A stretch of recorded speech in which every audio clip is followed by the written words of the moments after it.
The View hosts had a conversation where they ended up advocating a position that might even be to the left of Bernie Sanders. I was talking to our executive producer, Brian, about this very concept. I was like, I'm going to come up with a consent app because I'm raising a teenager, and it's your worst nightmare that your child is accused of rape. But here's my question to you as the actual attorney from someone who took the LSAT and then didn't go to law school, which is like, but what happens if you change your mind? Like, what happens if you give consent and then you change your mind? Therein lies one of the problems. Well, don't you just send another thing? No, because now you want to opt out. No, but you have the dates. You have the dates. So I'm saying, and the time within one sexual encounter. Yeah, that's what I'm saying. So you mean, what if you change your mind in the middle of the? Yes, which you're allowed to do. You can build it into the program. I will tell you, it's hard to get folks to stop once they get going. I'm just gonna say. But you're allowed, and that's part of the problem. I have athlete friends that do have women sign consent forms. So I have friends that do that. But I was talking to my producers before this, and this may be, just bear with me on this jump. I interviewed Dennis Hoff, who runs the Bunny Ranch in Reno a while ago. And all of these consent, not consent, it has given me more reason to think that we should legalize prostitution. Because if there are men who are like dating so complicated and we're in a lot of gray zones with consent, maybe we should legalize prostitution. So it is a very blanket agreement legally of what you are asking at this point. I think Trump would be up for that. Maybe that's too far gone, but I don't know. I just thought of that when we were talking about it. Maybe it's too much of a leap, but that's what I thought of. Well, no, it's good. Yeah, it's a, legalization of prostitution is something we should have had many, many years ago. It should have already been done, but, we're sometimes a little slow. You're puritanical. But, We're a lot puritanical in this country. Well, we like to pretend stuff's not happening. Right. Damn. So they're talking about some sort of sexual consent app, I guess, and then the conversation branched off to, hey, we should legalize prostitution. What? I think that's a good idea. I do.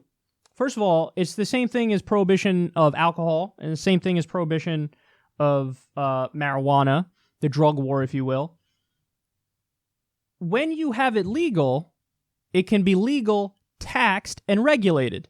So the government will have money off of it if you legalize it because you're taxing it. But then also you can regulate it to make sure it's safe. When it's on the black market, it's underground. There's no routine STD tests. There's no rules and regulations to make sure it's safe. It's just fucking chaos and madness. But if it's legal, taxed, and regulated, you have no transmission of diseases. That's what happens. Those places are actually safe and clean. So it's definitely a good idea. There's the personal freedom and liberty angle and all that stuff too, of course. But there's a bunch of reasons why we don't have it. So first of all, the momentum of the system that we have now. It's been illegal for so long that it's just like we're just so used to that being the case that it's like, okay, I guess that's the case. But also, like, what politician is going to take a stand on that issue? Because there's no way, even though I haven't seen a poll on this issue, but my guess is it might even be above 50% already that say we should legalize prostitution. But there's no politician that wants to die on that hill, that wants to test those waters, that wants to be that person. Like, oh, that's how you want to be known? Like, you're the person who said, we should legalize prostitution. Because you think they're going to paint you as just some sort of perv who's in it for selfish reasons or because they want to fuck a prostitute or whatever. Like, that's how it will be spun. So we have the momentum of the system is a giant problem. No politician actually wanting to be bold and speak up about it. That's a problem. Nobody in the Republican Party will do that because they pretend to be family values people. But even in the Democratic Party, they have no backbone, so they wouldn't stand up on that. But the deeper problem is evangelical fundamentalists, people like Mike Pence, people like Rick Santorum, they tap into maybe a solid 20% of the country that really are evangelical fundamentalists who think something like that is an evil idea. Like, no, we would never have that. So they're a problem voting bloc because they also happen to be really loud and obnoxious and aggressive. They demand their position, and their position is no, never that. But then also now we have a new issue, which is a puritanical third wave feminism. And so there's different branches of feminism. One is sex-positive feminism, which is, I think women have agency and they can make their own decisions with their own bodies. And if they choose to become a sex worker, that's empowerment. And there are a lot of women who can get really wealthy doing that. That's one branch of feminism. That's sex-positive feminism. And that'd probably be more tied in with second-wave feminism. But third-wave feminism, there's a lot of sex-negative feminists, which is they would make the argument that, no, this is inherent oppression against women.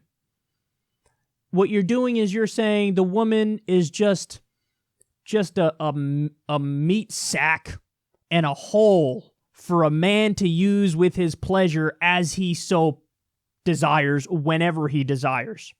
And that is fundamentally degrading to women. So of course you should have prostitution banned, because prostitution by definition is oppression. That's a sex-negative third-wave feminist's belief. So in other words, you have people on what I would call the authoritarian right and theocratic right, evangelical fundamentalists, who are loud and aggressive and against it. And you have what I would call the authoritarian left and sex-negative third-wave feminists, who are loud and aggressive and are against it. And God forbid any politician makes a murmur in favor of legalized prostitution, which I certainly haven't seen. But if one did, both of those camps would start their propaganda campaign and they would lambaste anybody who comes out in favor of it. So even though you have the women on The View being really reasonable on this front, it's a truth that you're not allowed to speak in the United States of America. And that's a damn shame, because on some level, I think most of us know what the right move is. And I think the women here are correct on The View. And I don't foresee this happening anytime soon. I mean, maybe the way to actually get it approved is through a court case that goes all the way to the Supreme Court, because maybe they'll decide on some level that it's a constitutional right to do with your body what you want if it's that kind of work. But I don't know. I don't know if it's going to happen. If it does happen, I don't view it happening soon. Maybe it happens off in the future, but I think the most likely way it would happen is through courts and not through the legislative process.